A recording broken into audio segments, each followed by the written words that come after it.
We are Ole Miss Rebels. As Mississippi's flagship university, we dig deeper, see farther, work harder. We pioneered human organ transplants. We helped prove Einstein's theory of gravitational waves. We are conducting life-changing research that solves the problems of today. We are Ole Miss, transforming lives and the world. Welcome to the POMcast with Stephen Willis. Now we're going to do things a little different. We are going to provide an honest look at Ole Miss athletics for the fan, by the fan, and of the fan. That is what we do. Hell be to me. I'm just kidding. Tune in for some Ole Miss sports news. We're going to give it to you straight. Yeah, right now. The POMcast starts now. It happens now. Holy cow. Listen to me. It's starting. Well, it's going to start right about now. Good morning, good morning, good morning. Welcome to the POMcast. I am your host on this magical mystery tour we call Ole Miss Fandom, Stephen Willis. Thank you very much for stopping by today. We're probably going to have a relatively short show today. Give you a couple of minutes back. So thank you for tuning in today. Before we get started, I do want to tell you about the Vault Society. That is the big push from the Ole Miss Athletics Foundation. It's a 5-year commitment of support and $5,000 a year, and there's a benefit chart on the site. We'll give you that in just a second. But what you need to know is all gifts to Ole Miss between now and June 30th, that's a couple weeks away, will receive triple points. Red points are non-deductible and go towards priority seating. Blue points are 90% tax deductible and go towards parking and non-home ticketed games, postseason, bowl games, neutral site, etc. We have a good example of that coming up on Labor Day. If you have any questions about that, go to give2athletics.com. Again, that is give2athletics.com. If you want to watch the show, you can catch us at The Stephen Willis on Twitter or at The Rebel Walk on Twitter. Facebook, you can hit us up at facebook.com/POMcast or The Rebel Walk. You can hit us up on YouTube at Positively Ole Miss. Subscribe. Hit the bell for notifications. That way you'll not only know that we're streaming, you'll know what we're streaming about. And, of course, you can catch us on Twitch at Positively Ole Miss, all one word. If audio is more of your bag, you can catch us on Google Podcast, Apple Podcast, Stitcher, SoundCloud, Spotify, iHeartRadio, TuneIn Radio, and Pandora. We're also on smaller podcatchers, but if we were to name them all, we'd be here all day. So thank you very much for listening to that. We know we don't focus our energy towards the podcast, but we do want to have it out there for people interested in listening on their way home. I know our videos and our content is all pretty short to begin with, but that way you can go one after another. You know, you can mass consume stuff. So thank you very much for that. Let's see, what else? This weekend's Rebel Rankings, Friday at 2 o'clock. You can see the most important upsets in Ole Miss history. We've done the audio and all that. We're editing that now, getting that done. Hopefully that'll be good to go by Friday. Should be pretty interesting, to say the least. But thank you very much for that. Let's see, videos yet. Last week's POMcast, I think we're averaging about 1,500 views per video that we put out now.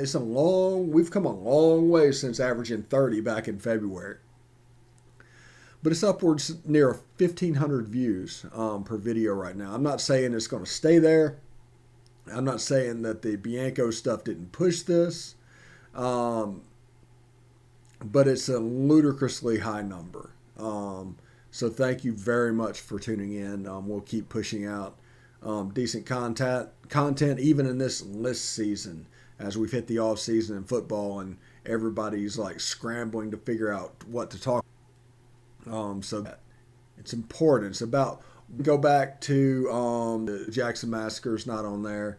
Neither is the 1952 game was 69 years ago, and because it didn't mean anything. The coach ended up of greatest upset in Ole Miss history but it's not only doing there. And Rebel Rankings Friday to be offensive player in Ole Miss. I want to tell you about that. Really see, but what media problem in the country? All topics, levels of media over 20 years saying this.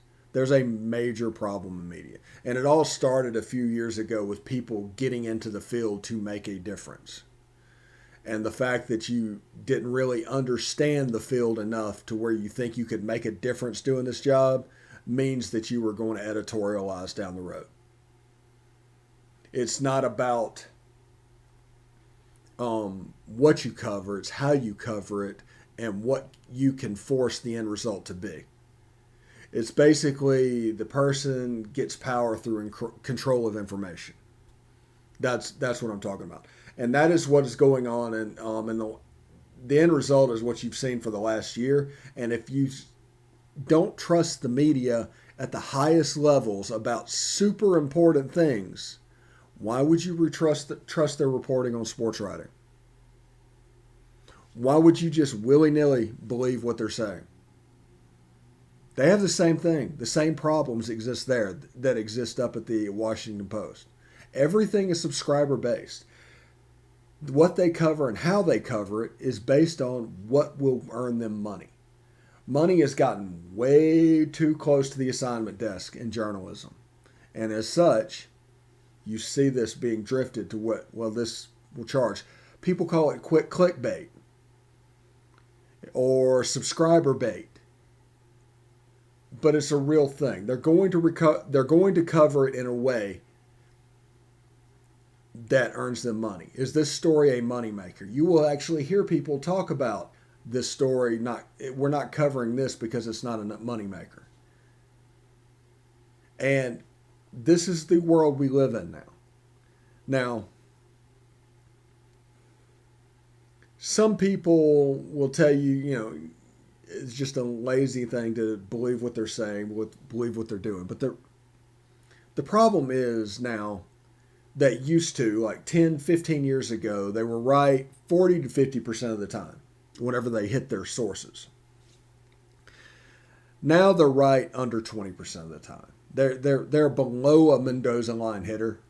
They are pushing things, and because of that capital built up over 20 years ago, 30 years ago, and the way that people are used to receiving information, they're able to get a little bit of a pass on credibility, even though there's such underperforming happening.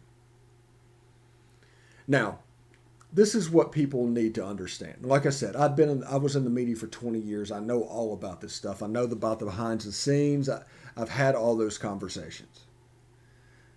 But if people are lying to pollsters, which they undoubtedly did, they've got them wrong 2 elections in a row. If people are lying to news media at that level, why would you trust an unnamed source in regards to, I don't know, a coaching search, a player, something going on there? Why would you trust an unnamed source?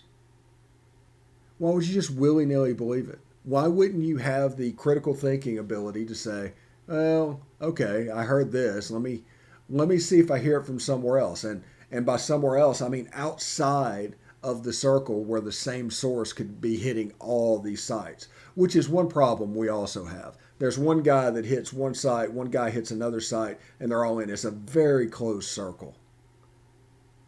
And it's gotten to the point where, damage could be done to a program. Damage could be done to a personal life based off of this. People playing games out in the public sphere could actually hurt a program. And there honestly probably needs to be consequences for that happening. If you're reporting things with an agenda and you're hurting us directly, we're going to take away your press credential. That's the way we need to handle that. There needs to be some legitimate fight back from press credentials standpoint from the SID's office. or else you're going to deal with people. I'm not going to say they made it up, although somebody did because it didn't happen, but they spoon fed them bad information. The way that it is, your source, how good it is, depends on how close to the center it is in the game of telephone. That's all this is.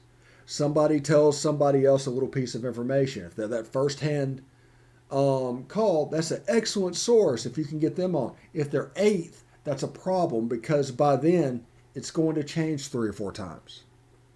There's going to be factoids that get misplaced. And you can tell by what people are reporting where they stand on their source stands on the telephone list. Now, with the what was it, Gilbo or whatever her name is, situation, it was obvious that he was being spoon-fed information. Now, the question, whenever you do this, whenever you read this, is the school spoon-feeding him, or is he getting it from another source? That's the question. If it's the school, it's probably correct. It's first-hand information. If it's from somebody else, it could be eighth hand. It could have been somebody placating that guy to change the story. It could be that guy trying to force something to happen. Either way, it's politics behind the scene of a specific decision and doesn't really mean anything other than spending time on drama and all the professional wrestling or soap opera aspects of a story that, it's not real. It's not right. Like the Bianco thing the other day. Everything he was doing was what he was supposed to be doing. Everything that was pre-planned. And people wanting to believe this conspiracy theory of something going on was trying to make that make sense into their story. Because their chosen outcome of a 50-50 question, because every time this comes up, every time, it's like, does he stay, does he go? 50-50. We're going to figure out which side we land on, and we're going to tailor our coverage based off of that. That is everything to do with this. I've seen this 1,500 coaches searches and Rival. But it's absolutely true, and it's absolutely effective. Because you can all of a sudden speak from a position of authority on something that you might not know anything about. You don't know exactly where you stand on this.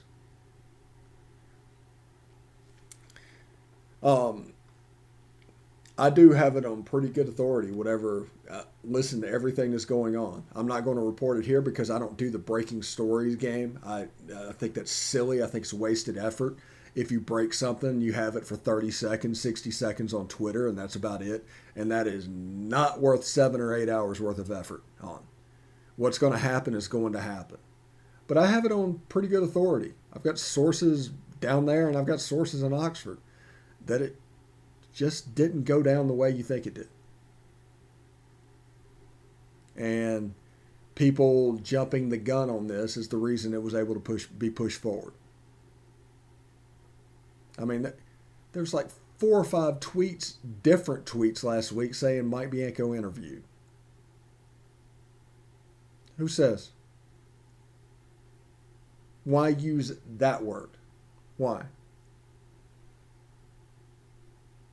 It just doesn't make any sense.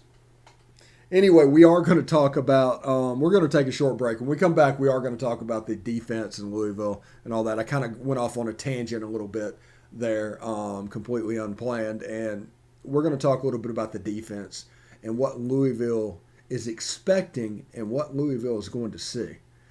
Anyway, stick around. We'll be right back in a couple seconds.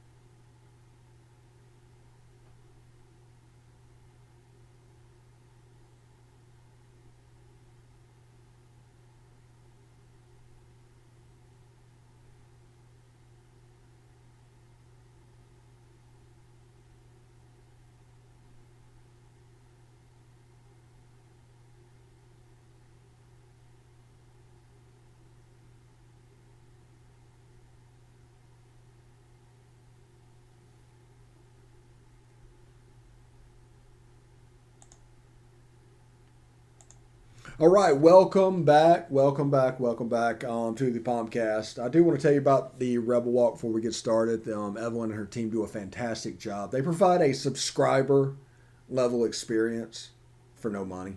The only thing you have to invest is your time, and boy, oh boy, is it well worth it. Go over to the rebelwalk.com to find out more. The rebelwalk.com. Let me adjust wires real quick. All right. When it comes to the defense, last year it was much maligned, and I've given you reasons why that has happened. You've got lack of film, no chance to make personnel decisions, no regular fall camp. This is no spring, no fall camp, and you're going into Kyle Trask and Kyle Pitts coming into Oxford. I mean, it was going to be a dangerous situation, regardless. Just no spring, but football coaches are notoriously slow decision makers. Now, I don't necessarily put Lane Kiffin in that category, but I would put DJ Durkin in that category. The defensive coordinators that rely on personnel decisions in a position group, you haven't seen them. You haven't really developed a relationship with those players. And all of a sudden, you have what happened at the beginning of the season last year, because you're just guessing at that point who's going to go into that spot. You take a guy, you put him into the lineup based off of the first 4 or 5 days of camp. As we all know, in the first 4 or 5 days of camp, first 4 or 5 days of spring, there's always somebody that shows out that regresses to the mean as it goes on. And the same thing kind of happened at the beginning of last season. Because there were so few practices. I mean, you're looking at like 20 practices whatsoever over the course of a year. I mean, basically a spring practice, let's play a full season, let's go. And by the middle of the season, if you notice, personnel started going out and the defense started getting better, started making plays. It all kind of started about the Arkansas game, because of the interceptions that gets thrown out, but they actually played pretty well. And it culminated with them playing pretty well against Indiana in the Outback Bowl. Allowed us to win those games, even without Elijah and Jerry and all those guys in the lineup. So that's what 2020 looks like for this team. Now, there's quotes in, let's see, we've hit Athlon season, we've hit Lindy's season. And there's quotes in one of them just saying, an offensive coach saying, I don't think DJ Durkin is a very good defensive coordinator. And it's like, well, how do you know? There's nobody that gets hired to this staff that's not highly motivated and highly good. So the conversation has been had. But the reason they know is off of last season. Everything is so reactionary. They did this, so we need to do this. Did this, so we need to do this. It's so reactionary. We've gotten that way off of everything in society. Something happens, we react.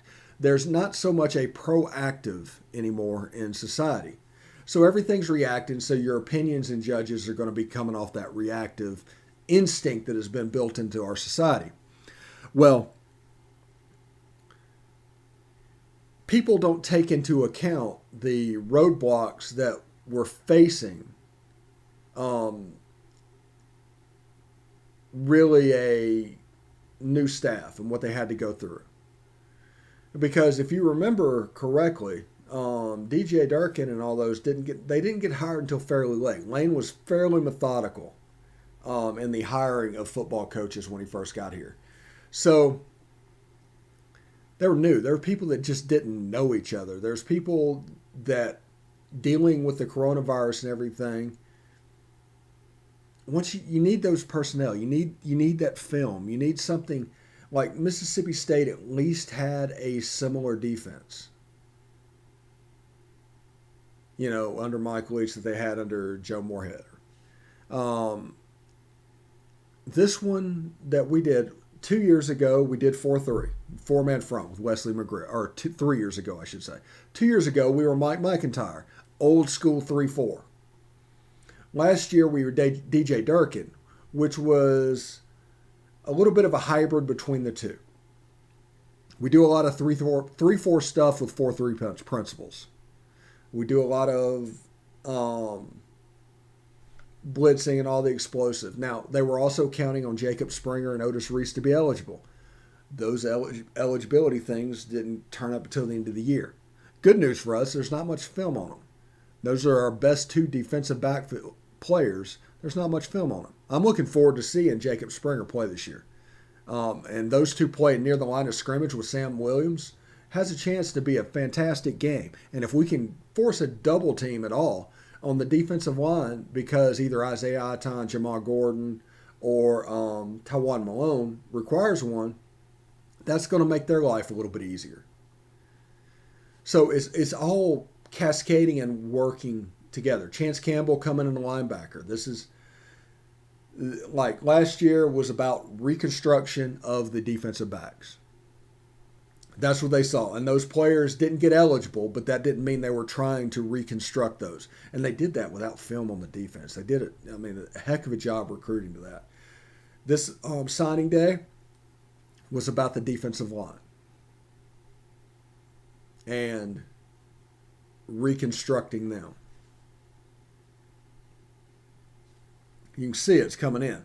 The last two, literally, are the linebackers, and one of which is an all Big Ten honorable mention, Chance Campbell. The other one will be Momo Sanogo or Lakia Henry. So those players in reconstruction of this defense is going to look completely different than last year. It just is. If you're expecting the defense to be as porous as they were last year, it's just folly. You've added an All-American American Conference player in Jacob Springer, former top 50 player Otis Reese in the backfield. Now you got a top 100 player coming in on the defensive line and two top 5 JUCO defensive linemen coming in. They're retooling. You can see it happening. And with this offense and the way this defense is designed to perform, it shouldn't take too long to get there, because this defense isn't designed to be a suffocating, old-school Alabama-type defense. It's just not. It's designed for explosive plays. And we are getting people on the field that can make those plays. Take a 2nd and 4 and turn it into a 3rd and 11. Maybe pick the ball off down the field. That's just something he can do. You know, that is what this defense is for. And it will not, in my opinion, resemble talent-wise what it was last year. You got some flashes in the Outback Bowl of what they want. The Tylen Knight, who's turning into a heck of a fumble guy. He better protect the ball around him. Otis Reese picking off passes. Now, in and out, whenever Jacob Springer and Otis Reese and Sam Williams and they're playing all their games, there's going to be some drop 7, drop 8. There's going to be some drop 5 and blitz 6. It's going to be interesting to see. But the one thing you can count on is this defense is going to look different than it did last year, as far as a talent and an execution standpoint, because those guys have had a spring now. They're going to get a normal fall camp. And I am unbelievably excited for Tysheem Johnson. We have to find a place to put him on the field.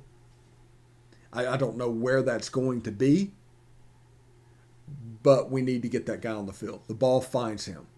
He's got that gift.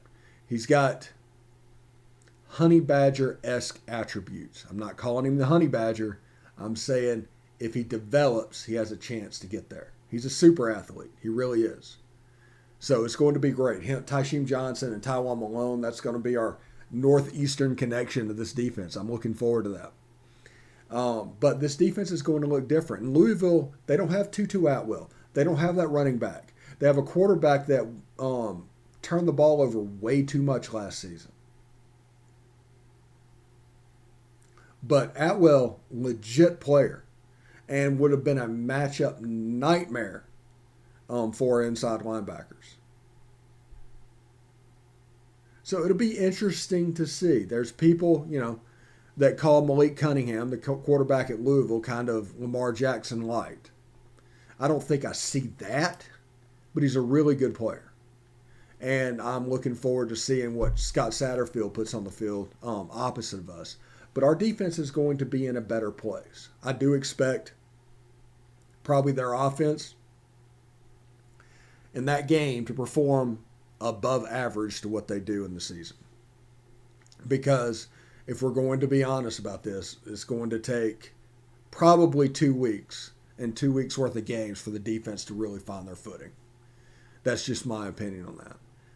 But with everything going on, we are going to, by the way, we're still trying to hook up the recruiting show. I think we're doing a test later on this afternoon. And once we get that, we'll be able to hit you guys up a little bit. So I'm excited. I really am. Well, I think I'm going to give you a couple minutes back. Thank you very much for watching us today. Enjoying the show, doing whatever you do. I think, we're doing just a fantastic job of preparing for the season. And now hopefully we can start focusing our energy on football instead of being so regressive about decisions that have already been made. All right. That'll be our show today. Hotty toddy.